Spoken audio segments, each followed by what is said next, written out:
JP आंदोलन ने बिहार को कई बड़े नेता दिए, जो मौजूदा दौर में बिहार के सबसे चर्चित चेहरे हैं, जिन्होंने 1990 के बाद से बिहार की कमान संभाली और केंद्र में भी उनकी बड़ी भूमिका रही है। इन्हीं नेताओं में एक अहम नाम है रामविलास पासवान, जिन्होंने बिहार में दलित की राजनीति की और दलितों के सबसे बड़े नेता के रूप में सामने आए। रामविलास पासवान ने 1977 में जनता पार्टी की टिकट से पहली बार हाजीपुर से जीत दर्ज की और लोकसभा पहुंचे। उसके बाद वो 1980, 89, 96, 1998, 1999, 2004 और 2014 में लोकसभा के लिए जीत दर्ज की, जबकि 2009 में वो लोकसभा चुनाव हार गए थे। 2010 में वो राज्यसभा के लिए निर्वाचित हुए और 2019 में फिर उन्हें राज्यसभा के लिए चुना गया। इस बीच वो यूपीए और एनडीए दोनों सरकार में केंद्रीय मंत्री रहे। मौजूदा सरकार में भी वो राज्यसभा के सांसद और केंद्रीय मंत्री हैं। बिहार में एक दौर था जब लालू प्रसाद यादव, नीतीश कुमार और रामविलास पासवान जनता दल का हिस्सा थे। धीरे धीरे समय बीता, लालू यादव की सरकार बिहार में आई। रिश्ते तल्ख होते गए और ये सारे जेपी आंदोलन के दोस्त एक दूसरे से अलग अपनी पार्टी बनाते चले गए। इसी क्रम में रामविलास पासवान ने जनता दल से अपना हाथ छुड़ाकर 28 नवंबर 2000 में एक नई पार्टी की स्थापना की, जिसका नाम है लोक जनशक्ति पार्टी, जिसका चुनाव चिन्ह है बंगला। यह भारत की खास तौर पर बिहार की एक अहम स्थानीय राजनीतिक पार्टी है। पार्टी का जनाधार पिछड़ी जाति और दलित समुदाय के बीच में है।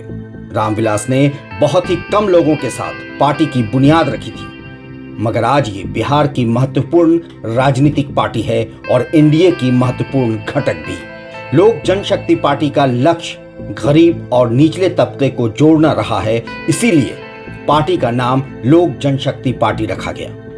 लोजपा ऐसी राजनीतिक पार्टी है जिसने यूपीए और एनडीए दोनों के साथ चुनाव में अच्छा प्रदर्शन किया है।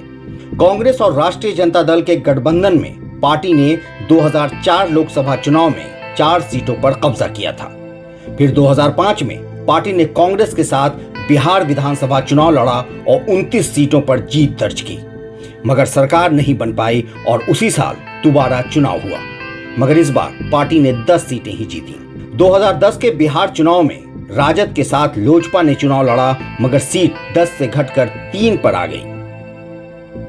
फिर 27 फरवरी 2014 को 12 साल बाद लोजपा ने एनडीए में जाने की आधिकारिक घोषणा की। इसके साथ ही 2014 लोकसभा चुनाव में पार्टी ने 7 सीटों पर चुनाव लड़ा और 6 जीत दर्ज की। इसी चुनाव में लोकसभा में पहली बार आगमन हुआ रामविलास पासवान के बेटे चिराग पासवान का। चिराग ने जमुई से चुनाव लड़ा और 85,000 से अधिक वोटों से राजद उम्मीदवार को पछाड़ते हुए जीत दर्ज की और पहली बार संसद पहुंचे। चिराग 2019 में दोबारा फिर जमुई से ही निर्वाचित हुए हैं और मौजूदा सरकार में लोकसभा सांसद हैं। इसके साथ चिराग पासवान का कद पार्टी में धीरे धीरे बड़ा होने लगा। साथ ही राजनीति में भी उनकी परिपक्वता बढ़ती गई और उन्हें 5 नवंबर 2019 को लोक जनशक्ति पार्टी का राष्ट्रीय अध्यक्ष चुन लिया गया। वो बिहार के युवा नेता के रूप में तेजी से सामने आए हैं। 22 फरवरी 2020 से चिराग ने बिहार फर्स्ट, बिहारी फर्स्ट का नारा दिया और एक यात्रा निकाली, जिसका लक्ष्य था बिहार को नंबर 1 राज्य बनाना, जिसे बाद में कोरोना के कारण बीच में रोकना पड़ा। लोजपा भले ही बिहार में सरकार में शामिल है, मगर चिराग ने हमेशा नीतीश सरकार को ही कटघरे में खड़ा किया है। चिराग पासवान भले ही बॉलीवुड में अपनी काबिलियत साबित न कर पाए हों, मगर राजनीति के क्षेत्र में एक मुकाम जरूर हासिल कर लिया है।